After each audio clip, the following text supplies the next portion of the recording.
یه محله ساکت توی اوکلاهامای آمریکا، خیابون‌های خلوت، باطلاق‌های تاریک اطراف شهر و یه ماشین پلیس که توی شب گشت میزنه.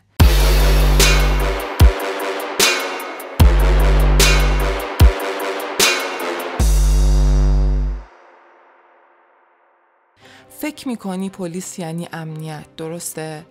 ولی چی میشه اگه خود پلیس یه هیولا باشه؟ سلام بچه ها، امشب قراره با هم قدم بذاریم توی داستان واقعی که مثل یک کابوسه. یه داستان که نشون میده گاهی خطر از جایی میاد که اصلاً انتظارشو نداری. این داستان یه قاتل و متجاوزه که لباس پلیس تنش بود.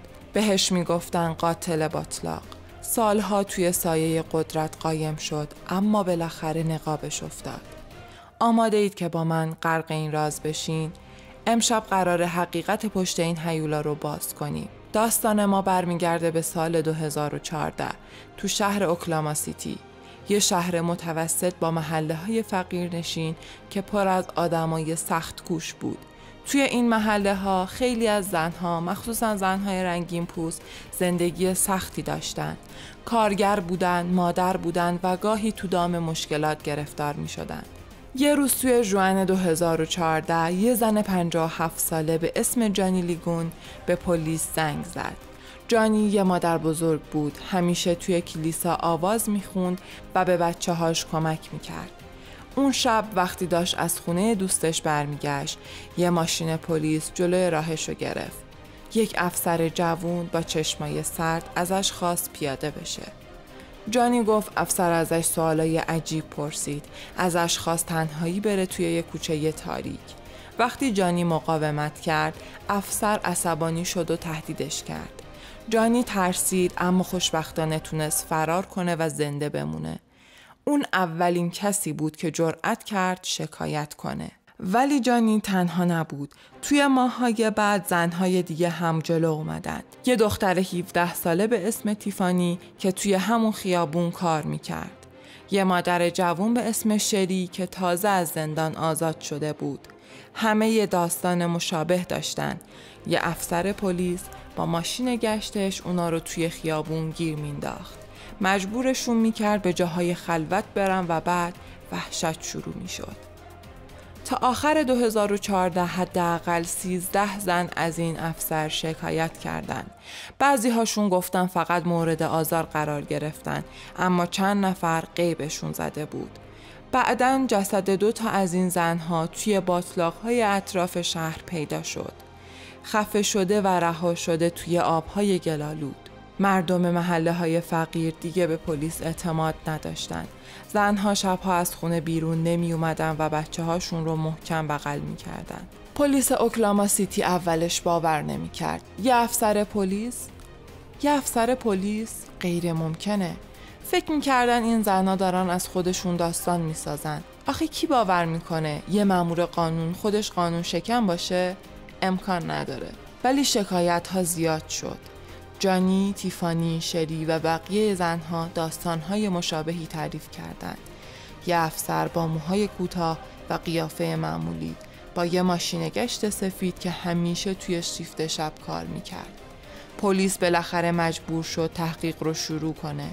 یه تیم ویژه تشکیل دادن و شروع کردن به بررسی گزارش‌ها. مشکل این بود که این افسر خیلی باهوش بود. هیچ اثر انگشتی جا نمیذاشت. هیچ فیلم دوربینی یا هیچ مدرک محکمی به جا نمیذاشت. از قدرت لباس پلیس استفاده میکرد تا قربانیاشو بترسونه. بهشون میگفت اگه حرف بزنین کی باور میکنه؟ من یه پلیسم. ولی یه سرنخ کوچیک همه چیزو عوض کرد. جانی، همون مادر بزرگ شجاع، شماره پلاک ماشین گشت رو یادش مونده بود. وقتی پلیس اینو چک کرد، رسید به یه افسر 27 ساله به اسم دانیل هولتزکلاف. این اولین بار بود که یه اسم واقعی پشت این کابوس پیدا شده بود. حالا پلیس یه هدف داشت، گرفتن هیولایی که لباس قانون تنش بود. دانیل هولتزکلاف یه افسر جوون بود که تازه چند سالی بود که وارد نیروی پلیس اوکلاهاما شده بود. تو نگاه اول یه آدم معمولی بود، ورزشکار، خوشقیافه و حتی توی تیم فوتبال دانشگاه بازی کرده بود. همکاراش میگفتن دنیل اون که همیشه لبخند میزنه. ولی زیر این نقاب یه هیولا قایم شده بود.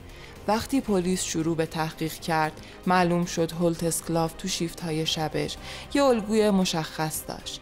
زنهای فقیر و آسیب پذیر، مخصوصا رنگین پوست‌ها رو هدف می‌گرفت. از پایگاه داده پلیس استفاده می‌کرد تا زنهایی رو پیدا کنه که سابقه کیفری دارن یا توی محله‌های فقیر زندگی می‌کنن. فکر می‌کرد چون اونا آسیب پذیرن کسی حرفشون رو باور نمی‌کنه.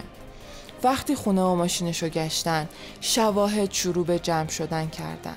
یه دفترچه یادداشت پیدا کردن که توش اسم چند تا از قربانی هاشو نوشته بود. یه طناب نایلونی و یه جفت دستکش توی صندوق عقب ماشینش بود و مهمتر از همه دی ان ای یکی از قربانی ها، تیفانی، روی یونیفرمش پیدا شد. هولت اسکلاف اول همه چیزو انکار کرد. تو بازجویی گفت من فقط کارمو کردم. این زنها دارن دروغ میگن، ولی شواهد دیگه نمیذاشتن فرار کنه. 13 زن علیه شهادت دادن. جانی، تیفانی، شری و بقیه با شجاعت داستانشونو گفتن و معلوم شد هولت اسکلاف حداقل 2 زن رو کشته و بقیه رو مورد آزار قرار داده. دسامبر 2014 وقتی پلیس سراغش اومد، هولت اسکلاف دیگه جایی برای قایم شدن نداشت. دستبند به دستش زدن و بردنش توی همون تاریکی که سالها توش شکار کرده بود.